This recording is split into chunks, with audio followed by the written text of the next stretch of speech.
Hello साथियों, आज हम माननीय सुप्रीम कोर्ट का पेपर बुक के अनुसार बहुत ही महत्वपूर्ण निर्णय लेकर के आए हुए हैं, जिसमें कि विचारण कोर्ट के द्वारा दोष सिद्धि की गई, उसके बाद हाई कोर्ट के द्वारा भी सजा बरकरार रखी गई और लास्ट में माननीय सुप्रीम कोर्ट ने अपील स्वीकार करते हुए अपीलार्थी अभियुक्त को बरी कर दिया।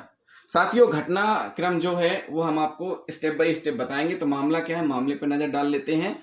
तो जिन साथियों ने अभी तक हमारे चैनल को अभी तक सब्सक्राइब नहीं किया है, हमारे चैनल को जरूर सब्सक्राइब कर लें और वीडियो को लास्ट तक जरूर देखें। मामला है जगतार सिंह बनाम पंजाब राज्य का। आपराधिक अपील संख्या है 2136 2010, निर्णय 23 मार्च 2023 को हुआ है। धारा है 713 1D 13(2) PC एक्ट 1988। साथियों, रणजीत सिंह के पिता की मृत्यु हो गई थी। क्या हुआ था, जो रणजीत सिंह के पिता हैं मगर सिंह, उनकी मृत्यु हो गई थी 6/3/2003 को, जिनका मृत्यु प्रमाण पत्र जारी होना था। क्या होना था, जिनका मृत्यु प्रमाण पत्र बनना था। रणजीत सिंह ने क्या किया, अपने चचेरे भाई अजीत सिंह से, यहां पर देखिए वास्तविक पीड़ित देखा जाए तो रणजीत सिंह है, क्योंकि रणजीत सिंह के पिता की मृत्यु हुई है और रणजीत सिंह को क्या बनवाना है, मृत्यु प्रमाण पत्र। रणजीत सिंह ने क्या कहा, क्या किया कि अपने चचेरे भाई अजीत सिंह को कहा कि आप उनके पिता का मृत्यु प्रमाण पत्र बनवा दीजिए। तो बेटे रणजीत सिंह ने, जो पिता हैं जिनकी मृत्यु प्रमाण पत्र बनना है, उनके बेटे रणजीत सिंह ने क्या किया, अनुरोध किया अपने चचेरे भाई अजीत सिंह से कि वह जाकर के मृत्यु प्रमाण पत्र बनवाए। तो अजीत सिंह कहा जाते हैं मृत्यु प्रमाण बनवाने के लिए, अपीलार्थी अभियुक्त यानी जगतार सिंह के पास 17/10/2003 को मुलाकात होती है। 500 रुपए की मांग होती है। 300 रुपए देने के लिए सहमत हो जाते हैं। दोनों के बीच लेन देन के लिए सहमति कितने में होती है, 300 रुपए में। उसके बाद शिकायतकर्ता के द्वारा यानी किसके द्वारा, अजीत के द्वारा शिकायत की जाती है। तो यहां पर देखा जाए तो पीड़ित रणजीत सिंह है। रणजीत सिंह को मृत्यु प्रमाण पत्र बनवाना था। रणजीत सिंह ने अपने चचेरे भाई अजीत सिंह से कहा। अजीत सिंह ने फिर किससे बात की, अपीलार्थी अभियुक्त से। हेलो साथियों, 17/10/2023 को मृत्यु प्रमाण पत्र की प्रतिलिपि उपलब्ध कराने के संबंध में शिकायतकर्ता और अपीलार्थी अभियुक्त के बीच में मुलाकात होती है। मुलाकात के दौरान 500 रुपए की बात करने पर 300 रुपए का समझौता हो जाता है। लेने पर मृत्यु प्रमाण पत्र की प्रतिलिपि उपलब्ध कराने को लेकर के फिर उसके बाद शिकायतकर्ता के द्वारा शिकायत की जाती है और विजिलेंस कार्रवाई होती है। 300 रुपए यानी 100 के 3 नोट शिकायतकर्ता के द्वारा प्रस्तुत किए जाते हैं। उन पर फिनाप्थलीन की पाउडर लगाई जाती है। जो विधिक कार्रवाई है वो विजिलेंस विभाग के द्वारा कार्रवाई संपन्न की जाती है। रसायन प्रक्रिया समझाई जाती है। उसके बाद जाल बिछाया जाता है। जाल बिछाए जाने के उपरांत 300 रुपए रिश्वत राशि लेते हुए किसको, जगतार सिंह अपीलार्थी को पकड़ा जाता है। तो सुनवाई के दौरान जब सुनवाई चलती है कोर्ट में, अब साथियों ये मामला रजिस्टर्ड हो गया, इन्वेस्टिगेशन हुआ। इन्वेस्टिगेशन उपरांत विजिलेंस के द्वारा कोर्ट में चार्जशीट पुटअप की गई। चार्जशीट के दौरान विचारण चला यानी सुनवाई हुई। सुनवाई के दौरान जो शिकायतकर्ता हैं, शिकायतकर्ता अजीत सिंह और छाया साक्षी, अभियोजन पक्ष का इन्होंने समर्थन नहीं किया, तो अभियोजन पक्ष के द्वारा पक्षद्रोही घोषित कर दिया गया। इसी मामले में सिविल सर्जन के कार्यालय में कंप्यूटर ऑपरेटर पदस्थ थी, उनके भी बयान दर्ज किए गए। उनके द्वारा बताया गया कि कार्यालय में जो सफाई कर्मी हैं वो सफाई कर्मी के रूप में कौन कार्यरत थे, जगतार सिंह। अपीलार्थी स्पष्ट रूप से बताया गया कि अपीलार्थी अभियुक्त कार्यालय में सफाई कर्मी के तौर पर काम कर रहा था। हालांकि आपात स्थिति में उसे अन्य कामों के लिए भी तैनात किया जा सकता है। आपात स्थिति जब हो जाए तो उस स्थिति में अन्य कामों के लिए भी तैनात किया जा सकता है। जिस बात को लेकर के ट्रैप हुआ है, जिस बात को लेकर के शिकायत हुई थी, वह थी रणजीत सिंह के पिता मगर सिंह की मृत्यु प्रमाण पत्र के संबंध में। रणजीत सिंह के पिता की मृत्यु प्रमाण पत्र के संबंध में मगर सिंह, रणजीत सिंह के पिता कौन है, मगर सिंह से संबंधित मृत्यु प्रमाण पत्र के संबंध में, जो कि बसंत सिंह के हस्तलेख में तैयार किया गया था। किसके हस्तलेख में तैयार किया गया था, बसंत सिंह के हस्तलेख में तैयार किया गया था। उसमें हस्ताक्षर किसके थे, अतिरिक्त जिला रजिस्ट्रार जन्म और मृत्यु फरीदकोट द्वारा हस्ताक्षर किए गए थे। कंप्यूटर ऑपरेटर के द्वारा आगे स्टेटमेंट में कहा गया कि कभी कभी प्रमाण पत्र आवेदकों को भेजे जाते थे और कभी कभी हाथ से भी दिए जाते थे। जिस प्रमाण पत्र की प्रति उपलब्ध कराई जानी थी, जिस पर यह कार्रवाई हुई है, 17/10/2023 को 17/10/2003 को तैयार किया गया था। मृत्यु प्रमाण पत्र कब तैयार हुआ था, मृत्यु हुई है 6/3/2003 को। मृत्यु प्रमाण पत्र तैयार कब हुआ, 17/10/2003 को तैयार किया गया था। अपीलार्थी अभियुक्त को 20/10/2003 को मृत्यु प्रमाण पत्र तैयार करने के लिए नियुक्त किया गया था। इसका मतलब यह है कि मृत्यु प्रमाण पत्र उस तारीख से पहले ही तैयार हो चुका था। क्या है इसका मतलब कि उस तारीख से पहले ही तैयार हो चुका था जिस दिन अपीलकर्ता को मृत्यु प्रमाण पत्र तैयार करने का काम सौंपा गया था। जिस दिन मृत्यु प्रमाण पत्र तैयार करने का काम सौंपा गया था उसके पहले ही मृत्यु प्रमाण पत्र उक्त मामले में तैयार हो चुका था, अन्यथा उस काम के लिए जिम्मेदार नहीं था। वह अन्यथा उस काम के लिए जिम्मेदार नहीं था क्योंकि वह कार्यालय में केवल सफाई कर्मी के रूप में काम कर रहा था। साथियों, इसमें जो हम बता रहे हैं माननीय सुप्रीम कोर्ट के जजमेंट है, जिसमें स्पष्ट रूप से कहा गया है कि चूंकि मृत्यु प्रमाण पत्र किसकी राइटिंग में, बसंत 4th क्लास जो कर्मचारी है उसकी राइटिंग में है। उसके बाद उसमें हस्ताक्षर किसके होने हैं, हस्ताक्षर होने अतिरिक्त जिला रजिस्ट्रार के। तो भाई इसमें जो अपीलार्थी अभियुक्त जगतार सिंह, ये तो उस कार्य को करने के लिए जिम्मेदार ही नहीं है, ऐसा माननीय न्यायालय ने कहा है। उसके बाद इस मामले में एससी कृपाल सिंह, एससी परसन सिंह और सुंदर और भी साक्षियों के बयान हुए हैं। और जो फरीदकोट के क्लर्क ने अपीलकर्ता के मामले में कुछ आधिकारिक रिकॉर्ड और अभियोजन की मंजूरी साबित की, उस संबंध में भी स्टेटमेंट उनके लिए गए हैं। उसके बाद 313 सीआरपीसी के जो स्टेटमेंट हुए हैं, दर्ज किए गए हैं, तो अपीलकर्ता ने कहा कि उसे झूठा फंसाया गया है। 313 के जो बयान हुए उसमें स्पष्ट रूप से अपीलकर्ता अभियुक्त ने कहा कि उसे झूठा फंसाया गया है। क्या किया गया है? उसे झूठा फंसाया गया है। अपीलकर्ता के विद्वान वकील के द्वारा तर्क प्रस्तुत किए गए माननीय न्यायालय में। माननीय न्यायालय के समक्ष माननीय सुप्रीम कोर्ट में अपीलकर्ता के अधिवक्ता ने नीरज दत्ता जजमेंट का जो निर्णय हुआ था दिल्ली एनसीईआरटी में 2022 में SCC 1724 में उसको प्रस्तुत किया गया और कहा गया माननीय न्यायालय के समक्ष कि इस अधिनियम में, पीसी एक्ट के अधिनियम के तहत दोष सिद्धि बनाए रखने के लिए मांग और वसूली दोनों को साबित किया जाना चाहिए। क्या होना चाहिए? मांग और वसूली दोनों को साबित किया जाना चाहिए। इस मामले में अधिक से अधिक यह कहा जा सकता है कि वसूली साबित हो गई है, हालांकि यह भी गंभीर रूप से संदिग्ध है। अवैध परितोषण की मांग का कोई सबूत नहीं है। अधिवक्ता के द्वारा तर्क रखा गया माननीय सुप्रीम कोर्ट में कि अवैध परितोषण की मांग का कोई सबूत नहीं है और अपीलकर्ता केवल कार्यालय में सफाई कर्मचारी के रूप में काम कर रहा था। उसके पास मृत्यु प्रमाण पत्र तैयार करने या डिस्ट्रीब्यूट करने का कोई अधिकार नहीं था। बेशक उसे 20/10/2003 को मृत्यु प्रमाण पत्र तैयार करने का काम सौंपा गया था। इस मामले में मृत्यु प्रमाण पत्र 17/10/2003 को ही तैयार किया गया था।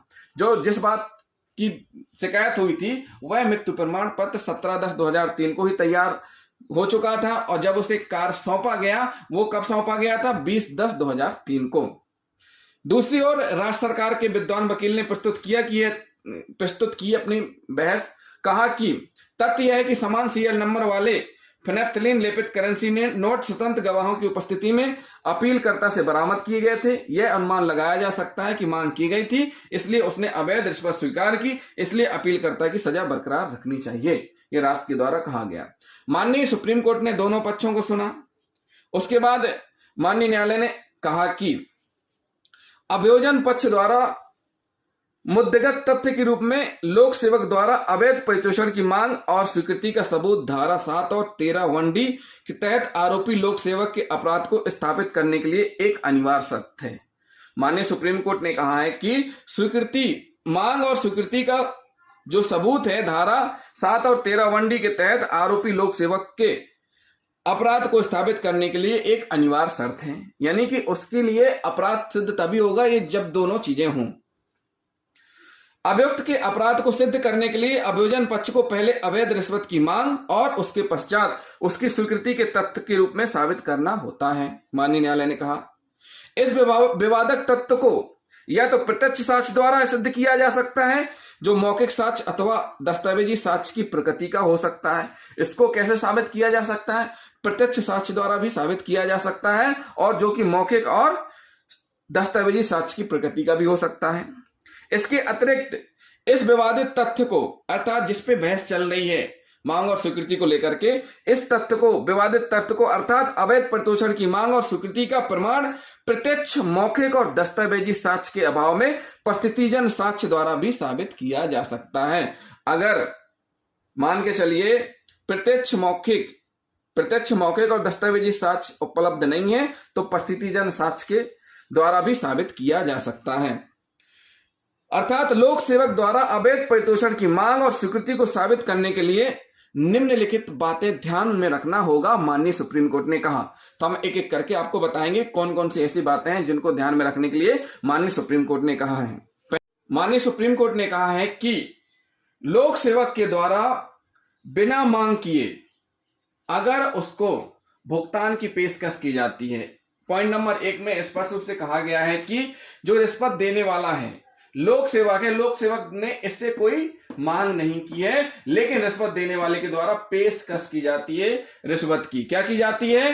पेशकश की जाती है। और फिर उस प्रस्ताव को, जो प्रस्ताव रिश्वत देने वाले के द्वारा प्रस्ताव रखा जाता है लोक सेवक के समक्ष, उस प्रस्ताव को लोक सेवक स्वीकार कर लेता है। क्या करता है? स्वीकार कर लेता है। और जो प्रस्ताव स्वीकार करता है, उस प्रस्ताव स्वीकार करने के बाद क्या होता है? जो अवैध परितोषण भी प्राप्त कर लेता है। पहली स्थिति क्या है कि यहां पर जो रिश्वत देने वाला व्यक्ति है वह ऑफर कर रहा है, लोक सेवक के द्वारा मांग नहीं की गई है, ऑफर पेश किया गया, ऑफर को स्वीकार किसने किया? लोक सेवक ने।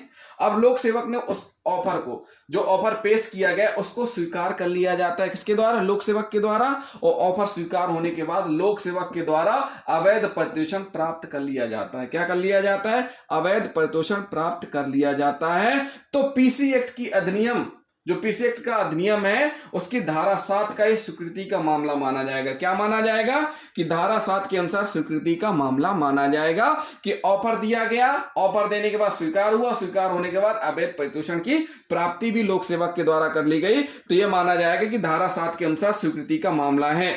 ऐसे मामले में लोक सेवक द्वारा पूर्व मांग किए जाने की आवश्यकता नहीं है। माननीय सुप्रीम कोर्ट ने कहा कि ऐसे मामलों में जहां पर रिश्वत देने वाले के द्वारा पेशकश की जाती है, लोक सेवक के द्वारा पहले मांग नहीं की जाती है, और जो ऑफर दिया जाता है रिश्वत का, वो लोक सेवक के द्वारा एक्सेप्ट किया जाता है, और एक्सेप्ट करने के बाद लोक सेवक के द्वारा अवैध परितोषण की राशि प्राप्त की जाती है। अवैध परितोषण की राशि प्राप्त की जाती है, जो वैध साधनों के अलावा, जो वैध आय है उसके अलावा जो अवैध है उस चीज की क्या की जाती है? प्राप्त की जाती है। अवैध परितोषण प्राप्त किया जाता है तो धारा 7 का स्वीकृति का मामला माना जाता है।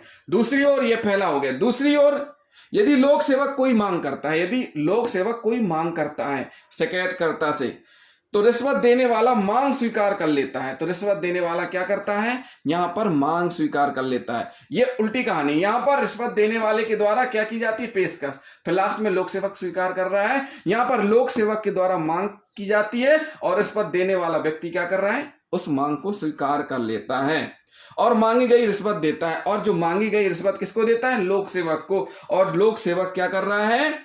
लोक सेवक प्राप्त करता है। जिसे लोक सेवक प्राप्त करता है उस मांगी गई रिश्वत को, तो यह प्राप्ति का मामला है। तो क्या है? तो यह एक्सेप्टेंस का मामला माना जाता है। एक्सेप्टेंस के मामले में अवैध परितोषण की पूर्व मांग लोक सेवक की ओर से होती है। ऐसे मामलों में क्या होती है? पूर्व मांग किसकी ओर से होती है? लोक सेवक की ओर से होती है। तो उपरोक्त दोनों मामलों में, फर्स्ट और सेकंड, ये वाला मामला हुआ और ये वाला मामला हुआ, दोनों मामलों में रिश्वत देने वाले द्वारा दी गई पेशकश और लोक सेवक द्वारा की गई मांग को अभियोजन पक्ष द्वारा मुद्दे के तथ्य के रूप में साबित किया जाना चाहिए। ये जो दोनों पॉइंट हैं, यहां ऑफर रिश्वत देने वाले के द्वारा दिया जा रहा है, यहां लोक सेवक के द्वारा मांग की जा रही है, तो दोनों मामले लोक सेवक के खिलाफ साबित किए जाने चाहिए। किसके द्वारा? अभियोजन के द्वारा। दोनों मामलों में रिश्वत देने वाले द्वारा की गई पेशकश और लोक सेवक द्वारा की गई मांग को अभियोजन पक्ष द्वारा साबित किया जाना चाहिए। दूसरे शब्दों में, बिना किसी अतिरिक्त चीज के अवैध परितोषण की मात्र स्वीकृति या प्राप्ति इसे अधिनियम की धारा 7 या 13 1D 1 और सब क्लॉज 2 के तहत अपराध नहीं बनाती है। माननीय न्यायालय ने कहा है कि दूसरे शब्दों में, बिना किसी अतिरिक्त चीज के अवैध परितोषण की मात्र स्वीकृति या प्राप्ति इसे अधिनियम की धारा 7, धारा 13 1D 1 और सब क्लॉज 2 के तहत अपराध नहीं बनाती। इसलिए अधिनियम की धारा 7 के तहत अपराध सिद्ध करने के लिए रिश्वत देने वाले की ओर से प्रस्ताव होना चाहिए, जिसे लोक सेवक द्वारा स्वीकार किया जाना चाहिए, तभी यह अपराध बनेगा। क्या होगा? तभी यह अपराध बनेगा। कब? जब धारा 7 के तहत अपराध सिद्ध करने के लिए रिश्वत देने वाले की ओर से प्रस्ताव होना चाहिए, जिसे लोक सेवक द्वारा स्वीकार किया जाना चाहिए, तभी यह अपराध बनेगा। इसी तरह जब लोक सेवक द्वारा की गई पूर्व मांग रिश्वत देने वाले द्वारा स्वीकार कर ली जाती है और बदले में भुगतान किया जाता है जिसे लोक सेवक प्राप्त करता है, क्या करता है, जिसे लोक सेवक प्राप्त करता है, तब प्राप्ति का अपराध होगा। क्या होगा? तब प्राप्ति का अपराध होगा। अवैध परितोषण की मांग और स्वीकृति या प्राप्ति के संबंध में तथ्य की धारणा न्यायालय द्वारा अनुमान के माध्यम से तभी लगाई जा सकती है। देखिए यहां धारणा इन उपधारणा तभी लगाई जा सकती है जब मूलभूत तथ्य 7 प्रासंगिक मौखिक और दस्तावेजी साक्ष्य द्वारा सिद्ध किए गए हो, न कि उनके अभाव में। साथियों ये तब उपधारणा लगाई जाएगी जब वह सिद्ध किए गए हो मौखिक या दस्तावेजी साक्ष्य द्वारा, न कि उनके अभाव में। साथियों बहुत महत्वपूर्ण लाइन है, फिर से समझिए। अवैध परितोषण की मांग और स्वीकृति या प्राप्ति के संबंध में तथ्य की धारणा न्यायालय द्वारा अनुमान के माध्यम से तभी लगाई जा सकती है, न्यायालय द्वारा अनुमान के माध्यम से तभी लगाई जा सकती है जब मूलभूत तथ्य 7 प्रासंगिक मौखिक या दस्तावेजी साक्ष्य द्वारा सिद्ध किए गए हों, जो कि मौखिक और दस्तावेजी साक्ष्य द्वारा सिद्ध किए गए हों, न कि उनके अभाव में। उनके अभाव में इस चीज को सिद्ध नहीं माना जाएगा।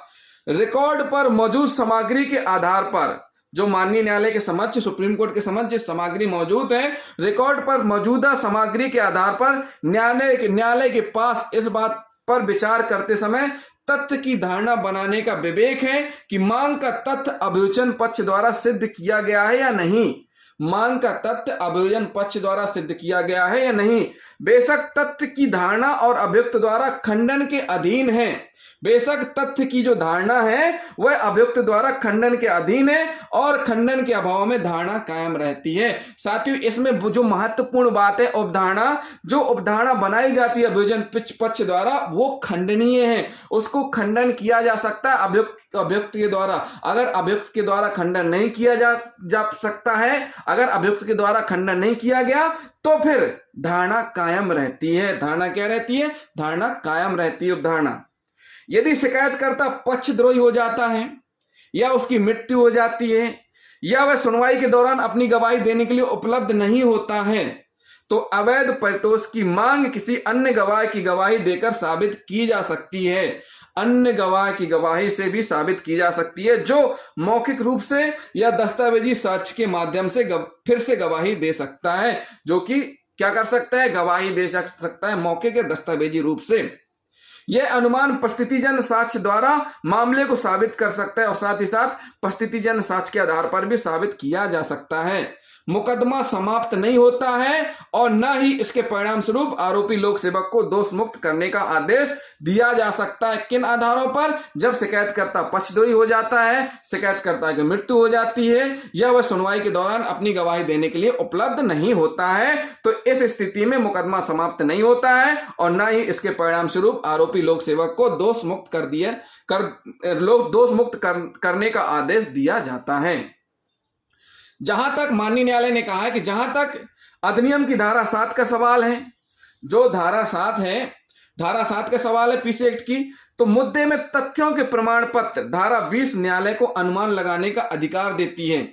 जो धारा 7 है, धारा 7 के जो मुद्दे हैं, मुद्दे में जो तथ्य के प्रमाण है उनके आधार पर धारा 20 न्यायालय को यह अनुमान लगाने का यानी उपधारणा करने का अधिकार देती है कि अवैध परितोषण उक्त धारा में उल्लिखित किसी उद्देश्य या पुरस्कार के लिए था। जो अवैध परितोषण बरामद हुआ है या लोक सेवक के द्वारा जो अवैध परितोषण प्राप्त किया गया है, लिया गया है, वह किसी उद्देश्य या पुरस्कार के लिए था। उक्त अनुमान को न्यायालय द्वारा कानूनी अनुमान या कानून में अनुमान के रूप में उठाया जाना चाहिए। बेशक उक्त अनुमान खंडन के अधीन भी है। जो अनुमान उपधारणा बनाई गई है ये खंडन भी की जा सकती है। लोक सेवक के द्वारा जो अपीलार्थी अभियुक्त है, जिसके खिलाफ मामला बना है, वह इसको खंडन भी कर सकता है। क्या कर सकता है? इसको खंडित भी कर सकता है, इसको खत्म भी कर सकता है। तो साथियों, माननीय सुप्रीम कोर्ट ने कहा है कि इस अधिनियम की धारा 20 के तहत कानून में अनुमान ऊपर बिंदु ई में संदर्भित तथ्य के अनुमान से अलग है, क्योंकि पूर्व एक अनिवार्य अनुमान है जबकि बाद वाला विवेकाधीन प्रकृति का है। पूर्व एक अनिवार्य अनुमान है जबकि बाद वाला विवेकाधीन प्रकृति का, जो अभी हमने आपको बताया है पॉइंट। साथियों, इस प्रकार माननीय सुप्रीम कोर्ट ने कहा कि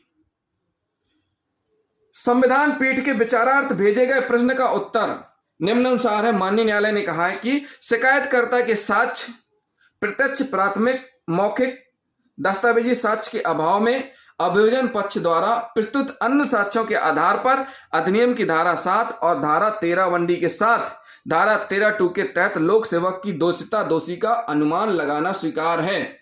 साथियों, इसमें स्पष्ट रूप से कहा है कि अन्य साक्ष्यों के आधार पर धारा 7, धारा 13(1)D के साथ 13(2) के तहत लोक सेवक की दोषिता दोष का अनुमान लगाना स्वीकार है। उपरोक्त मामले में, किस मामले में? जगतार सिंह बनाम पंजाब राज्य के मामले में शिकायतकर्ता जो और छाया गवाह अपने बयान से पलट गए हैं। जो शिकायतकर्ता और छाया गवाह हैं दोनों अपने बयान से पलट गए हैं। ट्रायल कोर्ट ने विशेष रूप से माना था कि अवैध रिश्वत की मांग को साबित करने के लिए रिकॉर्ड पर कोई सबूत पेश नहीं किया गया है। जो ट्रायल कोर्ट ने विशेष रूप से माना है कि जो अवैध रिश्वत की मांग है उसको सबूत पर पेश नहीं किया गया है। यह ऐसा मामला नहीं है जिसमें कथित तौर पर उसे पैसे दिए जाने पर मांग दोहराई गई थी। यह ऐसा मामला नहीं है जिसपे कथित तौर पर जब रिश्वत दी जा रही थी और उसके द्वारा रुपए लिए जा रहे थे तब मांग दोहराई गई थी। केवल एक गवाह जिसने कहा कि उसने अपीलकर्ता से पैसे वसूल किए थे। केवल एक गवाह ने उपरोक्त मामले में कहा है कि उसने पैसे वसूल किए थे। उच्च न्यायालय ने, माननीय हाई कोर्ट ने यह मानकर अपना फैसला सुनाया कि अपीलकर्ता से पैसे वसूल किए जाने के बाद अवैध रिश्वत की मांग की गई थी। यह ऐसा मामला नहीं है जहां मांग को साबित करने के लिए प्रस्थितिजन्य साक्ष्य मौजूद हों। यदि अभियोजन पक्ष द्वारा, लास्ट में माननीय न्यायालय ने कहा कि यदि अभियोजन पक्ष द्वारा प्रस्तुत साक्ष्य की जांच संविधान पीठ द्वारा नीरज दत्ता बनाम दिल्ली सरकार में निर्धारित कानून के आलोक में की जाती है तो अपीलकर्ता को दोष सिद्धि और सजा कानूनी रूप से कायम नहीं रह सकती। माननीय सुप्रीम कोर्ट ने लास्ट में कहा है कि जो नीरज दत्ता का जजमेंट है, माननीय सुप्रीम कोर्ट का नीरज दत्ता के संबंध में जो निर्णय हुआ है उस कानून के आलोक में अगर देखा जाए तो अपीलकर्ता अभियुक्त जगतार सिंह की दोष सिद्धि और सजा कानूनी रूप से कायम नहीं रखी जा सकती। इसलिए अपील स्वीकार की गई और माननीय उच्चतम न्यायालय और ट्रायल कोर्ट द्वारा पारित आदेश को माननीय सुप्रीम कोर्ट के द्वारा रद्द किया गया और अपीलकर्ता आरोपी को बरी किया गया। क्या किया गया? अपीलकर्ता आरोपी को बरी किया गया। तो जिन साथियों ने अभी तक हमारे चैनल को सब्सक्राइब नहीं किया है, हमारे चैनल को जरूर सब्सक्राइब कर लें और वीडियो को अधिक से अधिक शेयर करें, कमेंट भी करते जाएं। थैंक यू दोस्तों। नीरज दत्ता का जजमेंट हम पहले भी बता चुके हैं, तो जिन साथियों ने नीरज दत्ता वाला हमारा वीडियो नहीं देखा है, हमारे चैनल में जाकर के हमारे वीडियो को देख सकते हैं। और साथियों, जिन साथियों ने अभी तक हमारे चैनल को सब्सक्राइब नहीं किया है, हमारे चैनल को जरूर सब्सक्राइब कर लें। अगले वीडियो में हम आपको और भी ऐसे ही जजमेंट बताएंगे। थैंक यू साथियों।